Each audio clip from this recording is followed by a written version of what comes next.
Olá, muito boa noite. Estamos de volta com Frente a Frente, que recebe hoje o ministro da Infraestrutura, Tarcísio de Freitas. No primeiro bloco, a gente tratou das questões orçamentárias, como é que o ministro vai fazer aí para a mágica de multiplicar o dinheiro para as obras no Brasil no ano que vem. Agora, este ano ainda tem um desafio grande e está dentro do Congresso Nacional, onde as pautas estão cada vez mais difíceis, né, ministro? Lá está complicado de aprovar qualquer coisa. E um projeto que está em urgência, que precisa ser votado este ano ainda, é o que o governo colocou como prioridade para ser votado, é o que trata da BR do Mar, que regulamenta ali a navegação de cabotagem. Por que esse projeto é tão importante? Por que ele está com urgência? E o que ele vai melhorar para o Brasil, para o governo estar, inclusive, travando as votações no Congresso por causa dessa proposta? Bom, é um projeto fundamental para a gente trazer mais investimentos dentro da estratégia também de reequilibrar a matriz de transportes e diminuir os custos. Esse ano de 2020 foi um ano interessante. Pela primeira vez, o nosso produtor foi mais competitivo que o produtor de outros países. Por exemplo, saiu mais barato levar soja do Mato Grosso para a China do que do meio oeste americano para a China. Foi a primeira vez que isso aconteceu na nossa história. Se a gente pegar o ranking do World Economic Forum, nós avançamos 18 posições no setor aéreo, 13 posições no setor portuário, 1 posição no setor ferroviário, 8 posições no setor rodoviário. Então, mostra que a política pública está começando a fazer efeito. E o projeto BR do Mar se encaixa nesse contexto, que é um contexto de reequilíbrio da matriz. A gente percebe um potencial enorme de costa e sempre esteve no imaginário das pessoas, puxa, com essa costa imensa, por que a gente não usa cabotagem? Foi uma pergunta que todo mundo sempre se fez e a gente está tentando endereçar as respostas agora. O projeto nasce numa reavaliação da política pública. Vem cá, quais foram os fatores que travaram o desenvolvimento da navegação de cabotagem, que é aquela navegação entre portos da nossa costa, ao longo do tempo? E a gente vai ver que tem uma série de fatores, basicamente todos eles estão relacionados a custos, e aí eu fico com um transporte caro, né, impeditivo, e a gente está atuando nesses fatores de custo. O principal deles é a forma de fazer afretamento das embarcações. Então, o que o projeto traz? Uma mudança nesse regime de afretamento. A gente torna mais fácil fazer o afretamento a casco nu, que é aquele afretamento da embarcação que vem só a embarcação, você tripula ela, arma ela, como a gente fala, com tripulantes nacionais. Você vai operar segundo as regras da bandeira nacional. Agora vai ser possível fazer o afretamento a casco nu, a partir do 3º ano, sem a necessidade de lastro de bandeira nacional. Criamos também mais hipóteses para o afretamento a tempo, que é o afretamento mais barato, porque ela já vem armada do exterior. Já vem com a tripulação. Já vem com a tripulação de lá. Obviamente tem uma obrigatoriedade de manutenção de marítimos brasileiros, isso está no projeto. E ele vai operar segundo as regras locais, por isso é o afretamento mais barato que existe. Então, de certa forma, isso vai compor uma série de projetos para que a gente consiga aumentar a oferta de embarcações. Então, o que o projeto faz? Ele aumenta a oferta de embarcações. E analisando a política pública, porque o que travou a cabotagem? Uma das coisas foi a política de incentivos à indústria naval. Opa, então vamos reavaliar essa política de incentivos. Nos últimos anos, a maioria das embarcações produzidas no Brasil foram do segmento de petróleo. Então, a nossa indústria naval foi muito eficiente no apoio marítimo, no apoio portuário, na navegação interior. Então, isso aqui nós vamos preservar. E vamos focar a questão do container, que é o nosso objetivo no final das contas. Mas não foi uma questão, não foi para o setor de petróleo, até por uma questão de mercado? E não por uma questão, enfim, de demanda, que tinha mais demanda? Claro, e vai continuar tendo. Porque com o incremento dos investimentos no setor de óleo e gás, com os últimos leilões que foram feitos no regime de partilha, e foram vários, né, com os leilões que estão sendo feitos de oferta permanente para os blocos de concessão, a necessidade de embarcações para o setor de óleo e gás vai ser enorme.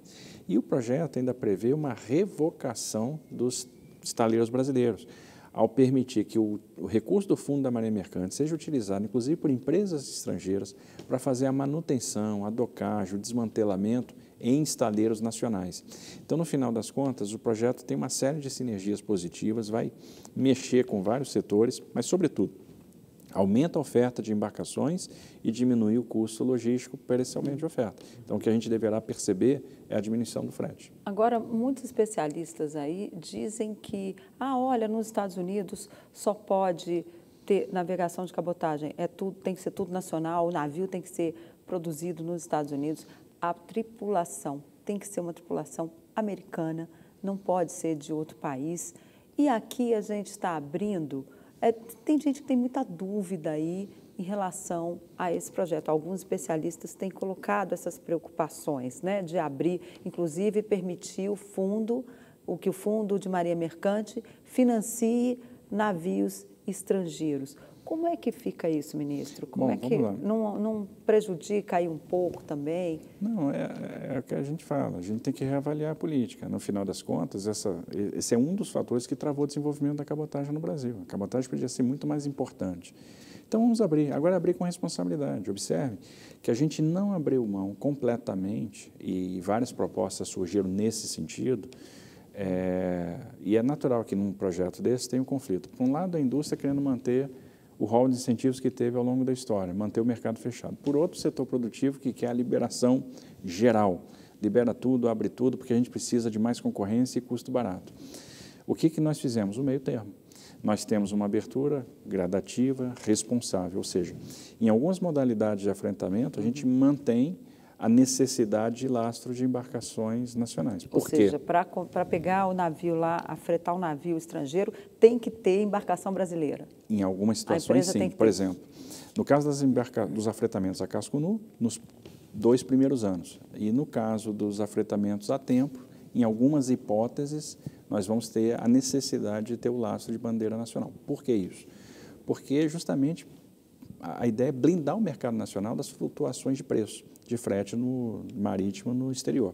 Então, vamos supor que a gente não tivesse nada de bandeira nacional. A gente abre completamente o mercado, como foi a proposta de alguns segmentos do setor produtivo. Variou o frete. O frete ficou bom na costa africana, na costa asiática. Sai todo mundo daqui, vai fazer frete em outro país e a gente vai ficar desatendido. É por isso que tem uma mescla. Eu abro uma parte do mercado, mas mantenho ainda uma certa reserva de lastro de bandeira nacional. Então, por isso que o projeto é bastante equilibrado nesse sentido. Então, a gente tem que se adequar à nossa realidade, pesquisar quais foram os fatores que travaram, né, ou que limitaram o crescimento da nossa cabotagem e corrigir esses pontos. Onde é que a gente percebe que nós estamos acertando? No interesse de várias empresas que têm nos procurado dizendo, eu vou operar a cabotagem. Eu vou passar a operar a cabotagem a partir do momento que o projeto for aprovado. E daí a urgência, porque o que nós precisamos neste momento no Brasil? Investimento, aonde ele estiver. Onde tiver uma forma, um lugar que eu possa buscar investimento, capturar investimento, eu tenho que buscar, em todas as frentes. É por isso que nós vamos lançar daqui a pouco o programa Inova BR, que é um programa de modernização das rodovias, que vai atingir em cheio as rodovias concedidas existentes, para trazer investimento para essas rodovias, né? Modernização, segurança. Nós temos que capturar o investimento onde ele estiver, que é o que vai gerar emprego e é o que vai ser uma alavanca aí para crescimento. Agora, por que está demorando tanto para votar a BR do Mar, então, já que é tão importante? Por questões que não têm a ver com BR do Mar. É briga política. Brigas que não têm a ver com BR do Mar, que nós já temos os votos suficientes para passar o projeto. Então, o projeto tem uma ampla maioria, tem um consenso já estabelecido, tenho conversado com os líderes com frequência, e no dia que ele for para a pauta... O que os líderes dizem? Eles elogiam o projeto, manifestam o apoio incondicional ao projeto e fazem, o que é natural e desejável, sugestões de aperfeiçoamentos em alguns pontos, né? E sugestões essas que, na maioria delas, nós estamos de acordo e vamos acatar. Por exemplo, a questão da incidência do adicional do frete da Marinha Mercante. Ou seja, há uma proposta de diminuição do adicional do frete. Isso, para nós, é interessante, porque o Fundo da Marinha Mercante já tem fluxo, né? Tem recursos contratados que permitem a sobrevida do fundo e o financiamento das embarcações com o que nós temos de estoque de operações contratadas. Então, é possível tirar esse custo do setor produtivo? Ótimo, então vamos acatar. Então, é nesse sentido que os aperfeiçoamentos advindos do parlamento, estão chegando e estão sendo muito bem recebidos. E é por isso que a gente hoje já tem ampla maioria para aprovar o projeto. Agora falta resolver ali a presidência da Câmara, então, né? E a briga interna ali entre os partidos para poder chegar, que aí não é da sua área, né? Mas o senhor conhece o Congresso, tem solução ali na sempre conversa? Tem, né? Sempre tem. Eu acho que ali é uma casa de diálogo e de acordo. Né? No final das contas, eles sempre conseguem resolver. E a partir do momento que resolver, esse projeto pode ir para a pauta, pode ser votado, e se for votado, vai passar. Mas o senhor acha que vota ainda este ano? Torcemos que sim. Faltando aí, a gente está aí a um mês do Natal, né? Hoje é dia 25. Um mês dá para fazer muita coisa. A gente só precisa de uma tarde para votar, não mais do que isso. De uma tarde para votar, mas no seu diálogo com os líderes, eles fazem alguma promessa de votação esse ano? Eles dizem que vão fazer um esforço para isso? Ou eles dizem, olha, a gente vai votar, vai aprovar, mas não espere que vote em 2020? Não, pelo contrário, eles demonstram bastante otimismo com a possibilidade de votar o mais rápido possível, né? Então, é por isso que a gente tem permanentemente confiança. Confiança que vai ser votado, vai ser pautado, vai ser votado, vai ser aprovado. E o orçamento, ministro? No primeiro bloco a gente falou dele, das prioridades para o ano que vem. A gente sabe que os investimentos são pequenos, o orçamento do Ministério da Infraestrutura chega ali na fase dos 7 a 8 bilhões de reais, não é dinheiro suficiente para todas essas obras. O senhor já disse que vem aí uma série de leilões, mas é possível votar o orçamento esse ano, pelo que o senhor tem ouvido ali dos parlamentares? É muito importante votar a Lei de Diretrizes Orçamentárias, porque é a grande sinalização do nosso compromisso com o fiscal. É uma sinalização importante. Eu tenho conversado com alguns parlamentares a respeito e tenho visto que todos eles já estão conscientes da responsabilidade que cada um tem. Então, eu acredito que a LDO deve ir para a pauta, deve ser votada. Eu acho que Vota direto no plenário? Talvez direto no plenário. Isso é o fundamental para hoje, é votar a LDO. Votamos a LDO, a gente tem fôlego, tem tempo e nós temos mecanismos para operar o orçamento do ano que vem até a votação da LOA. Mas o mais importante são as premissas. Isso é que dá a direção e vai trazer a tranquilidade para o mercado. Então, a LDO hoje é a coisa mais importante para ser votada no Congresso. Agora, o senhor falou que tem laço, tem fôlego para assegurar até a aprovação do orçamento. Dá para começar a levar essas obras que o senhor mencionou adiante, mesmo ali, porque a Lei de Diretrizes Orçamentárias, para você que está nos assistindo, essa lei, ela determina que ela permite que o governo use 1/12 do seu orçamento, enquanto o orçamento em si, a lei orçamentária em si não é aprovada. É possível levar ali com 1/12 por mês, o senhor consegue dar continuidade ali às obras? Conseguimos, porque a gente vai virar o ano com algum fôlego em termos de restos a pagar. Então, eu tenho as obras irrigadas com algum valor de restos a pagar. Isso é feito já para isso. As obras viram com restos a pagar para que a gente tenha um tempo até a operacionalização do orçamento de trabalho.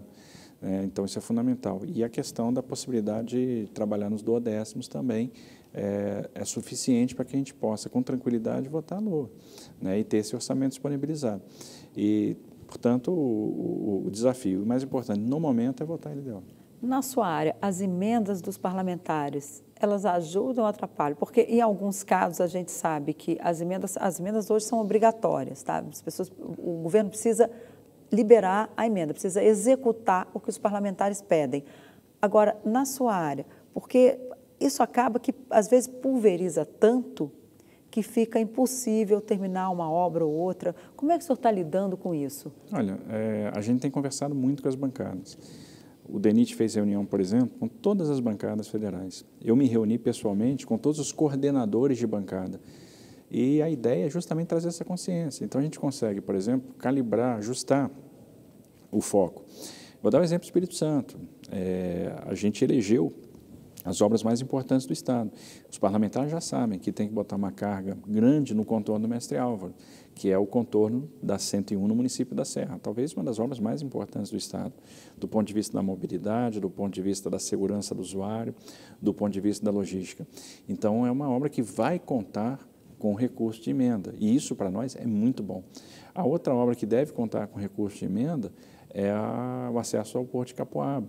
Então, a gente tem conseguido, com base no diálogo, trazer essa percepção para os parlamentares, que têm sido muito sensíveis, têm percebido, olha, realmente a emenda de bancada, ela tem que ser destinada a algo que seja estruturante. Então, não dá para abrir grandes frentes, a gente tem que focar naquelas frentes que já estão abertas e começar a liquidar obras. Vamos tirar da frente, vamos encerrar, entregar uma obra que aí eu abro espaço fiscal para poder fazer um novo empreendimento.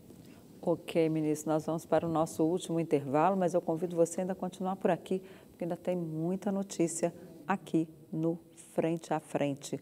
Voltamos em 2 minutos com o ministro da Infraestrutura, Tarcísio de Freitas.